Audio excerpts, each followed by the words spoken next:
Hi everyone, welcome to the Star Wars Legion painting guide. What we're going to be painting today is a Rebel Trooper from the Star Wars Legion core box set. We're going to be going for a Endor themed look, so camouflage, jungle, leaves, Ewoks, that sort of thing.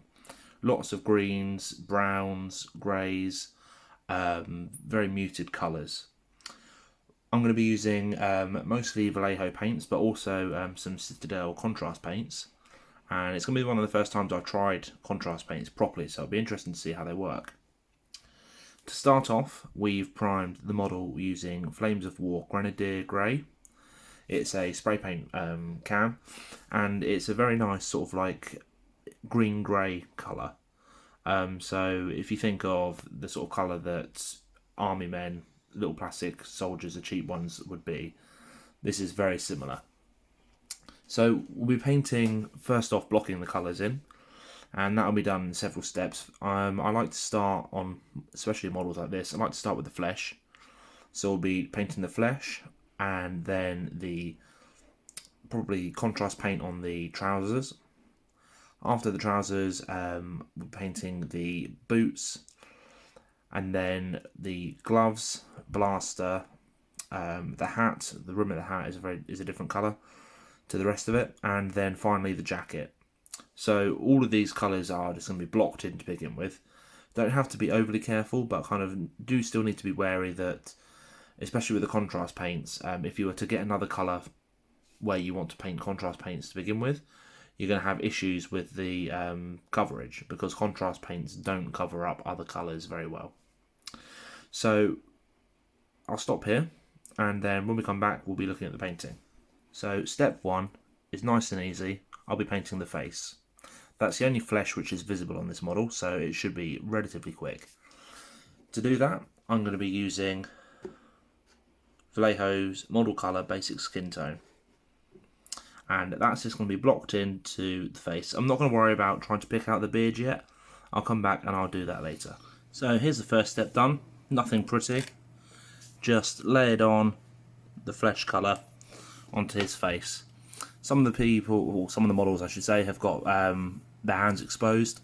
Some have got little bits of their neckline exposed as well, so you just got to make sure you get those bits too. But first up, first layer done. Next up, we're going to be using a contrast paint. And for me, this is the first time I've really used contrast paint, so we're going to be using Militarum Green. And that's going to be on the trousers. And it gives a sort of like, it's a part way between a wash and a paint. So it gives a very nice finish. It gets into the crevices and it dries quite evenly. The slight downside to these paints is that they need to be shaken a lot. I mean, I only used this yesterday and you can already see the sediment at the bottom is forming again. So I need to give that a good go over, and we'll just be painting the leggings. And also, I should say, this unit on his back here. So some of the troops are carrying backpacks and bits and pieces, so I've just painted those with the contrast paint as well. So we'll get a layer of that on and then come back once that's dried. Now the contrast paint is on, you can see the trousers are almost done. I've also painted the back on his back here, so that's looking pretty good too. Contrast paints do seem to dry with a slight sheen to them, which on the pack's not a problem, but on his trousers, fortunately I'm going to be painting them sort of a camouflage colour, so it's not really going to matter too much. So now we've done that, next up we'll be painting the boots, gaiters and gloves. So for the boots, I'll be painting the boots with a Vallejo chocolate brown, which is a very nice sort of just general brown colour. That's for the boots, so that'll be a very quick piece to paint. And then for the gaiters, the jacket, and the padding in the helmet. So the helmet itself is actually made of two parts. There's the the rim around the outside, and then there's the padding on the top. So that's going to be painted using that one. That'll be done using Vallejo's game colour heavy brown. It's an extra opaque paint, so it does need to be watered down a little bit further, but it gives quite good coverage. So those two pieces will be what I paint next, and once I've done those, I'll come back to show you how it looks. So with those two parts done now, we're actually getting quite close to finishing the base colours for this model. So you can see I've done the boots in the chocolate brown, and then I've done his gaiters, his jacket vest, and then parts of his helmet with the heavy brown.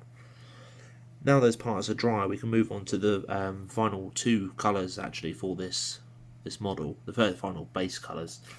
So first off will be an outright model colour black, which will be for the blaster, and we've also got a model colour black grey, which that will be for his gloves, the rim of the hat, and then any sort of like pockets, pouches he's got, I'm going to do in that colour. I had realised as well that this guy looks like he's wearing a t-shirt underneath his jacket, like a long-armed t-shirt, so I'm probably going to do that with a light grey. So I'll probably use just a Vallejo light grey for that, because it matches some of the reference photos I found online. But yeah, once that's done, I suppose I need to paint the bandolier as well, so I'll probably do that in probably black or grey. That's the base colours pretty much finished. I suppose the only thing to say with this is they do seem to be like quite dull models, simply because of the paint scheme, but that's just because there's so much camouflage and it's all very basic colours. Hopefully when we come to the next steps, which are applying highlights and then picking out the details, that's when they'll start to become more interesting. So I'll go ahead and finish these paints and come back shortly once they're done. So now we're finished on the base colours, and you can see I've painted up the gloves, the rim of his hat, the belt around his midriff here, one of these sort of like pipes which seems to be coming out the side of the backpack type thing. They've all been done with the black grey. The blaster and the bandolier have been done in black, and the sleeves of his t-shirt or his shirt have been done with light grey. So this is, so far, just very basic block colours. You could stop here if you wanted. There'd be absolutely no reason why you couldn't. But what I'm going to be doing next is going sort of like a little bit further with the detail on this. Next, I'll be applying a wash on the flesh. And for this, I use it's a Vallejo Game Colour Flesh Wash. Although this is almost run out, so I'm going to probably try to get a new one. As well as that, I'll be using from the Army Painter their Strong Tone. Now the Strong Tone will go on pretty much everything. So it will go on his boots, gaiters, his jacket, helmet, gloves, the shirt. The only things I probably won't put it on will be his face and the trousers. And that's simply because the trousers have already really got a bit of a wash because of the contrast paint. So I'll be keeping everything very simple and just washing all those areas just once. I may thin them down a little bit, but this is going to give a lot more definition in the areas and bring out the shadows a bit more. So once I've done that and it's dried, I'll come back and show you how it looks. Now the washes have dried, we can see that it's added a bit of definition to the model itself. So if we look closely, I've painted the beard a bit. You can see some of the definition on the face starting to appear. Bit of definition around the jackets. And overall, things look pretty good with the wash. You could probably stop there if you really wanted to. But I'm going to go further and do some highlights. So first up, I'm going to start focusing on some of the smaller bits to highlight. So for example, the face, the boots, his jacket. And then after we've gone through the highlights, I'm going to start looking a bit more at the actual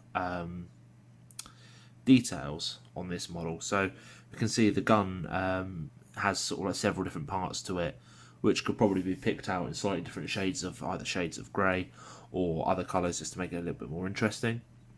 On the back we've got this pack here, which looks like it's got like some sort of I don't know if they're meant to be like buttons or dials or something, but they could we could pick those out in a slightly different colour just to make them a bit more interesting. And then what I might try to do is some camouflage on the trousers, just to try and make those look a bit more detailed. So yeah, I'll start putting down some of the highlights and I'll come back intermittently to show you what I've done. But the next step after this should be a finished model. So I've gone in with a couple of highlights. The first and the most obvious on this figure actually is the sleeves of his jacket or his t-shirt.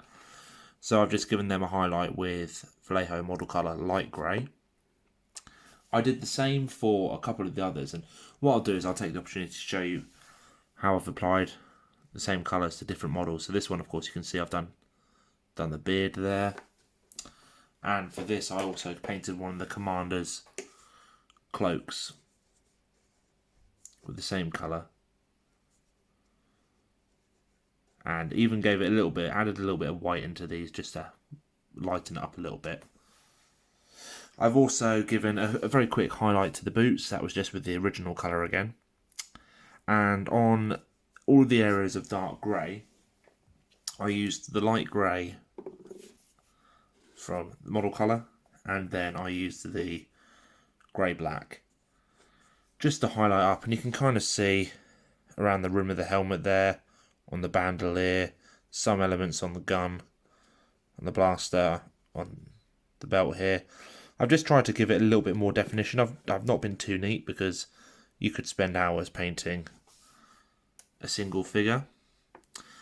But I just wanted to try and sort of like give it a little bit more depth, so it's not just the black grey on its own.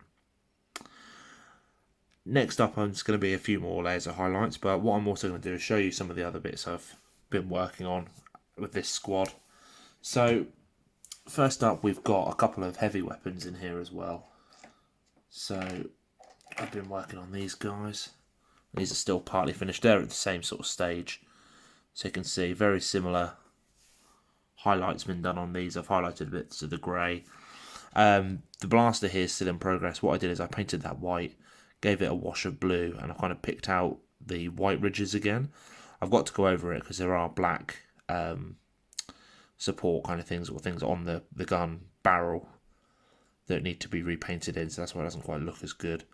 But you can see I've used very similar techniques on all these models, just mix the colours up a little bit. Some of my favourite models in this set actually are these two kind of like alien looking guys. So this one just had a painted blue and then gave it a blue wash. I've yet to highlight this one actually. But then there's this green one here. It's just very, very nice definition on the face actually. I think this has come out quite nicely. This one's been painted with the this was painted first off with the contrast paint, and then I gave it a wash of dark green. Is it dark green wash? Yeah, I think it's an army painter green wash, and I've just picked it out. And so for the colour on that, I actually used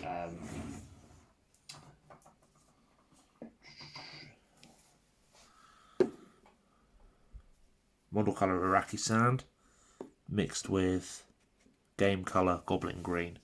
Just picked out the highlights, gone through it, added eyes, because for these guys you really need to add the eyes for it to look the part. So what I'll do is I'll continue on with the highlights and come back when there's a couple more done and talk you through what I did. Cheers. So what I want to try to do with this guy next is do some camouflage on his trousers. Now there's several different ways you can do this sort of thing, depending on the look you're going for, and because this is a jungle based force, I'm going to be going for sort of browns, beiges and black for the camouflage. And looking on YouTube, there's a few very good tutorials out there, so I thought I'd try do several different types just because mix it up a little bit, try and make it a bit different. So on the trousers we've got the contrast paint already, so that's a really good base coat for painting camouflage, jungle type camouflage. From there I'm going to be using 3 different colours, so regular Vallejo black, the game colour, and that's heavy sienna, I think it's called, burnt sienna, heavy sienna, can't remember, it's rubbed off, and then Iraqi sand. So colours we've used, I think I've used them already, but it's just something a little bit different, and we're going to try some different patterns. So first pattern I've tried, and I'll show you on some of the other models, is using stripes. So these are a little bit like tiger stripes on the trousers, just sort of slightly different lengths, slightly different angles, but all horizontal. So I started off with the Iraqi sand, and then did the brown and then the black. And for the black, it was only sort of like very fine lines. You don't want to have too much black, otherwise it can just completely distort the whole pattern.